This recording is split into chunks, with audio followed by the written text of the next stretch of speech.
Saifuddin Ibrahim 2 kali saya debat sama dia, dipublish juga di YouTube. 2 kali saya debat sama Saifuddin Ibrahim, murtadin.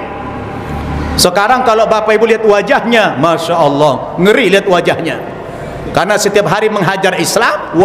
Ya Hadi, ya Bashir, ya Tabibi, Nabi Allah, khairul khalqi, khairul khalqi jami'an, lahu a'la manasibi wal marati, salatullahi subhanallah.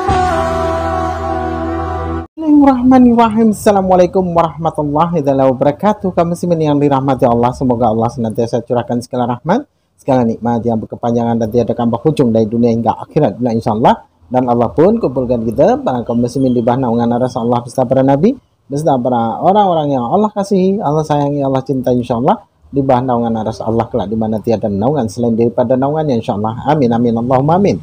Kaum muslimin, pada kesempatan malam hari ini saya akan mengunggah sebuah video, di mana video ini mengisahkan tentang bagaimana Ustadz Syamsul Nababan mengatakan, ya, sesuai dengan apa yang kita lihat, sesuai dengan apa yang kita dengar, bahwasanya wajah Saifuddin Ibrahim nampak sangatlah mengerikan, ya. Jadi ternyata bukan hanya kita saja, ya, bukan hanya saya dan para hamba Allah sekalian saja, melainkan Ustadz Nababan pun memperhatikannya, begitu. Oke, demikian kaum muslimin videonya. Bahkan sampai hari kiamat Al-Qur'annya sama. Kenapa? Karena dijaga oleh Allah Subhanahu wa ta'ala. Bagaimana cara Allah memelihara Al-Qur'an itu? Salah satunya cara Allah menjaga keutuhan Al-Qur'an, dimudahkannya Al-Qur'an dihafal. Subhanallah, Al-Qur'an mudah dihafal, dan itu Allah jamin. Di dalam Quran surat Al-Qamar 4 kali diulang-ulang oleh Allah. Berapa kali, Pak? 4 kali. Ayat 17, ayat 22, ayat 32, ayat 40, diulang-ulang oleh Allah, ayat yang sama. Bunyinya apa?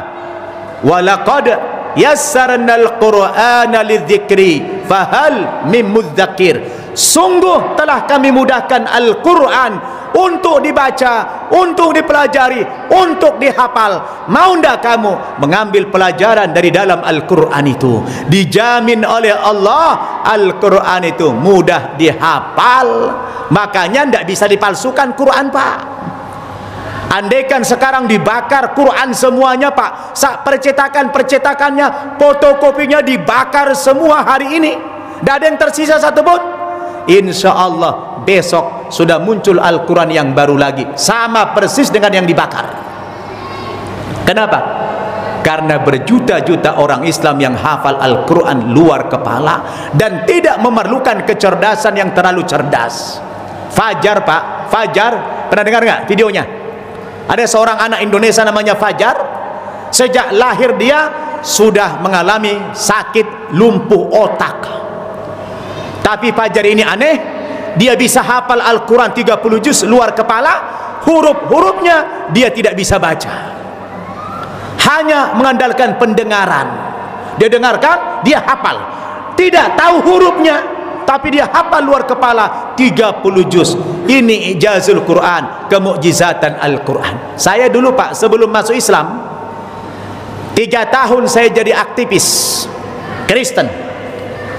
Nggak bisa saya hafal Injil, Pak. Jangankan saya, Paus,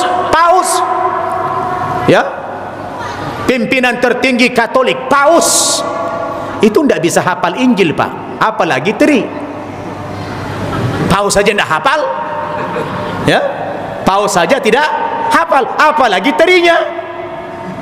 Masya Allah, ya, nggak dijamin, tidak ada yang bisa hafal itu. Kenapa? Karena Injil yang ada sekarang ini bukan lagi wahyu dari Allah yang utuh, sudah karangan manusia. Betul? Al-Quran kenapa bisa dihafal?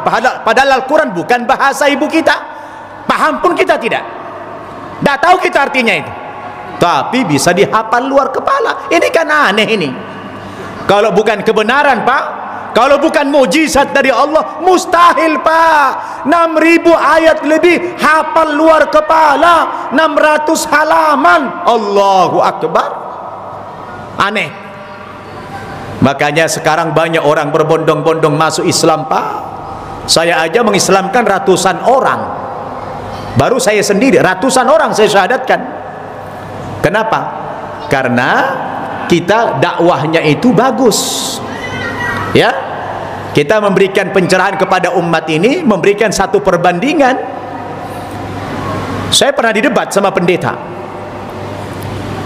Ayo kita uji, dia bilang, kitab suci siapa yang benar? Anda mengatakan kitab suci terpelihara, ayo kita uji. Saya debat, ada dipublish itu di YouTube itu. Saya debat dengan pendeta. Ayo kita buktikan kitab suci siapa yang benar, Injil apa Al-Quran? Saya bilang oke, ayo kita debat. Lalu saya jelaskan kepada mereka pendeta-pendeta, sebelum kita berdebat, kita harus bikin dulu satu frame, satu kata sepakat tentang kriteria kitab suci itu. Saya sodorkan kepada mereka ada 5 kriteria kitab suci yang benar. Apabila ini terpenuhi, maka dipastikan itulah yang otentik, itulah yang benar. Apa itu dia bilang? Yang pertama, kitab suci itu akan dikatakan benar atau asli atau otentik apabila kitab suci itu ayat-ayatnya, firman-firmannya 100% datangnya dari Tuhan, dari wahyu Allah Subhanahu wa taala, dan tidak boleh ada perkataan manusia dalam wahyu itu. Oke, Anda sepakat dalam hal ini? Sepakat, dia bilang. Mari kita uji. Dari 2 kitab suci, Al-Quran dan Injil, yang mana yang 100% wahyu Allah, perkataan Tuhan? Yang mana? Coba buka kitab sucimu, sudah nyata-nyata tertulis di situ Injil karangan Matius, Injil karangan Lukas, Injil karangan Markus, Injil karangan Yohanes. Ini Alkitab cetakan yang lama dulu, tahun 60-an, masih ada tulisan Injil karangan. Kalau yang sekarang dibuang. Kenapa? Khawatir mereka ketahuan kekurangannya. Oh, karangan ternyata gitu. Dibuang istilah karangan itu. Al-Quran, tidak ada perkataan Nabi Muhammad satu ayat pun di Quran itu. Makanya Al-Quran itu, Pak, ya, dulu waktu pembukuan pertama Quran, sahabat dilarang Nabi menulis hadis. Semua sahabat hanya fokus menuliskan Al-Quran. Dalam hal ini kriteria pertama saja sudah gugur Alkitab. Yang benar hanya Al-Quran. Satu. Yang kedua, ciri kitab suci yang benar itu, saya bilang, sejatinya kitab suci itu ditulis pada zaman ketika Al-Quran, kitab itu sedang turun atas perintah dan konfirmasi sang yang menerima wahyu itu. Al-Quran kapan ditulis? Al-Quran ditulis ketika Nabi Muhammad masih hidup, ketika wahyu sedang turun. Karena Nabi Muhammad itu buta huruf, tidak pernah sekolah, tidak bisa baca, tidak bisa nulis. Gelarnya bukan profesor, bukan doktor. Gelar Muhammad di Quran adalah ummi. Apa? Ummi artinya buta huruf. Alladzina yattabi'una ar-rasulan nabiyyal ummi. Surat Al-A'raf ayat 157. Nabi Muhammad gelarnya adalah ummi, buta huruf. Orang nanya saya, abang saya yang Kristen nanya saya, Dek, katanya Nabi kalian itu buta huruf, tidak bisa baca, tidak bisa nulis. Benar apa tidak? Benar bang, saya bilang. Loh, kamu kenapa mau ikut Nabi yang buta huruf?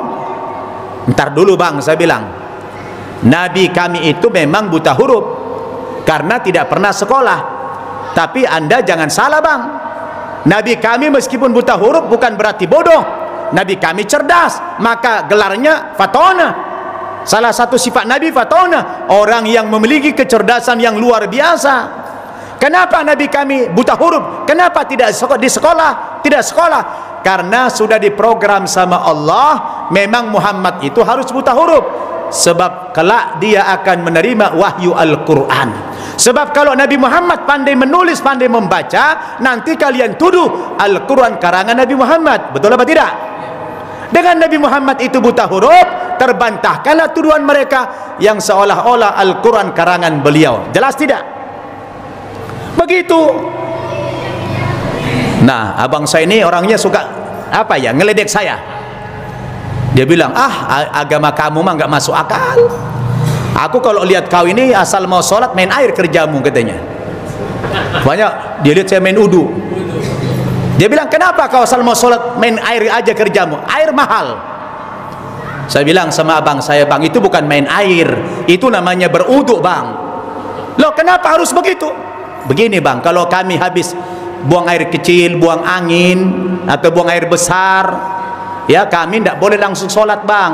Jadi kami harus berudu dulu. Dia bilang apa? Loh, pantatmu yang kotor, kenapa mukamu yang kau basuh?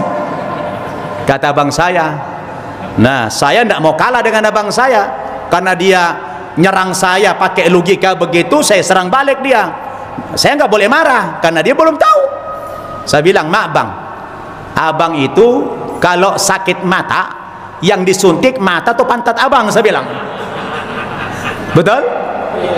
Mata atau pantat disuntik? Yang sakit matanya, yang disuntik pantatnya. Begitu kami orang Islam. Yang kotor pantat kami setelah dibersihkan, yang kami basuh muka kami. Begitu peraturannya, saya bilang. Barulah abang saya itu paham. Ya, kita jangan marah karena mereka belum tahu. Harus bisa kita mencerdaskan mereka, betul?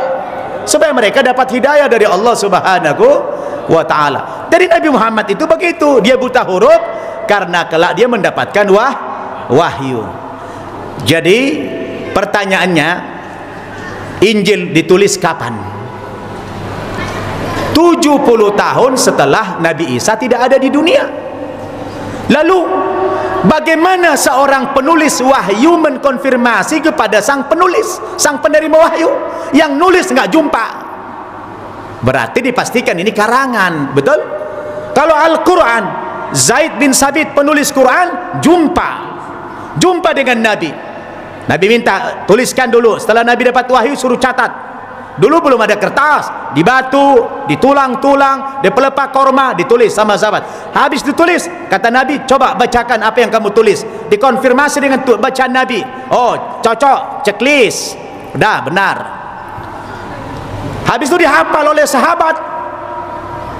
Jadi tidak mungkin bisa dimanipulasi, nggak mungkin bisa dikorupsi itu Quran, karena Nabi masih hidup. Yang ketiga, kriteria kitab yang benar. Sang penulis kitab suci itu secara moral haruslah orang-orang yang jujur, orang-orang terpercaya, dan dipastikan penulis Quran orang jujur. Kenapa? Gak mungkin korupsi, sebab Nabi masih hidup, selalu dikonfirmasi bacaannya. Tapi penulis Injil dipastikan berdusta karena dia tidak jumpa dengan Nabi Isa sebagai penerima wahyu, betul? Tiga.